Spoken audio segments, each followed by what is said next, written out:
Are you having a hard time figuring out what to get Dad for Father's Day? You should check out Row 1 Brand's Vintage Pictorum Gallery. They have America's best sports art.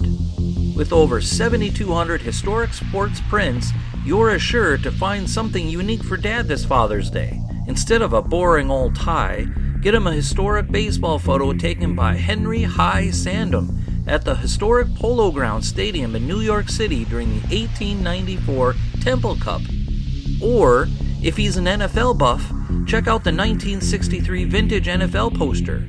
These are so good looking that you'll be amazed how they turn out. Shop now at sportshistorynetwork.com/row1 and save 15% off your order. Now it's time to take a sports break, a look at sports history on a daily basis. Hello, my friends of sports history. This is Darren Hayes of the Sports Jersey Dispatch. Welcome once again to the Daily Digits of June 14th. We're going to be talking about some great uniform numbers today. Number 4, number 46, and number 9.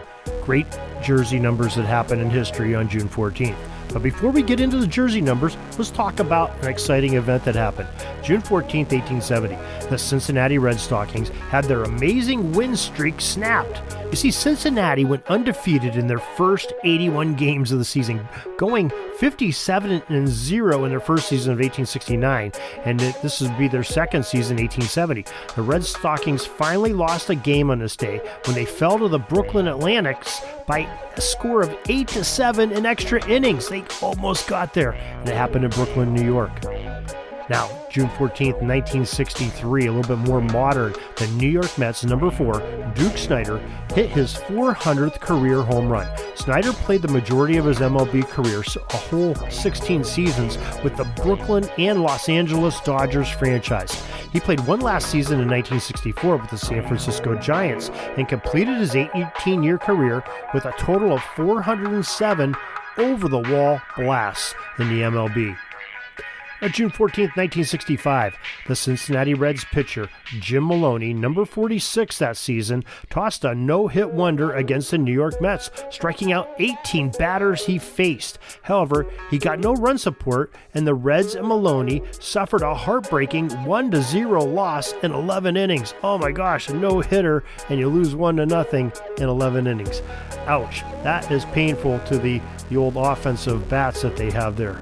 Now, over on the football side of things on Pigskin Dispatch for June 14th, we have one Hall of Fame birthday, John Kimbrough. He's a fullback out of Texas A&M from 1938 to 1940. We can get his full story over on Pigskin Dispatch with the daily football history headlines. Some famous birthdays of team sport history happened on this day of June 14th also. Now, it's kind of misunderstood which year, but Jack Adams, a great Canadian Hockey Hall of Fame center, either born in 1894 or 1895. We have conflicting reports on there. Another great Hockey Hall of Fame defenseman, Hap Day, was born on this day in 1901.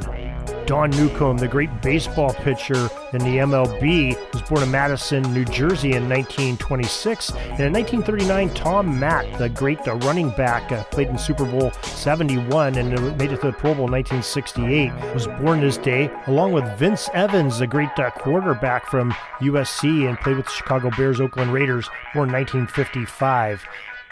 In 1961, the great basketball NBA star Sam Perkins was born, North Carolina Tar Heel there. 62, Scott Radrick, a great NFL linebacker, Indianapolis Colts, was born in Pittsburgh.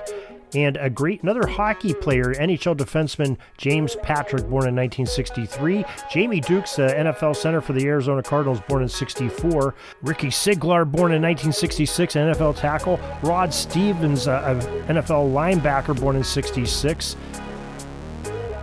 And Dedrick Dodge, NFL safety of the 49ers Broncos, played Super Bowl 32, was born this day, 1967. Hope you join us for some more great sports history each and every day on the Sports Jersey Dispatch podcast and on jerseydispatch.com, as well as the sportshistorynetwork.com. Till tomorrow, everybody, have a great sports history day. Sorry, but my pitching coach just called timeout and he's coming out to the mound. I think I'm going to get yanked for reliever. We'll see you back tomorrow for some more great sports history on Sports Jersey Dispatch Podcast. We invite you to check out our websites, jerseydispatch.com and pigskindispatch.com. Not only see the daily sports history, but to experience the preservation of great events and people that play the games. Find us on Pigskin Dispatch. It's also on social media outlets of Facebook, Twitter, Instagram, and don't forget the Pigskin Dispatch YouTube channel to get all your daily sports history. Pigskin Dispatch is happy to be associated with the Sports History Network, the sports headquarters of yesteryear, found at sportshistorynetwork.com. This podcast is part of the Sports History Network, your headquarters for the yesteryear of your favorite sport. You can learn more at sportshistorynetwork.com.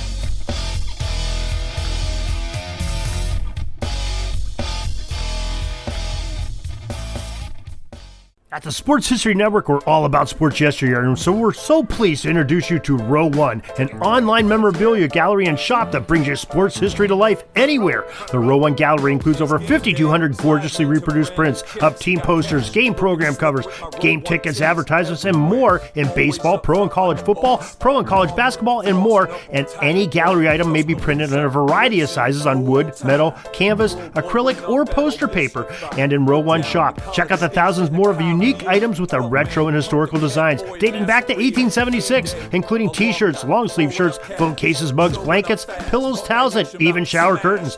Go to sportshistorynetwork.com, ROW1, for access to the full Row 1 catalog and for gallery prints and gift items, plus get a 15% discount off all prints on the Row 1 Pictorum Gallery with coupon code SHN15. Follow the link on the show notes.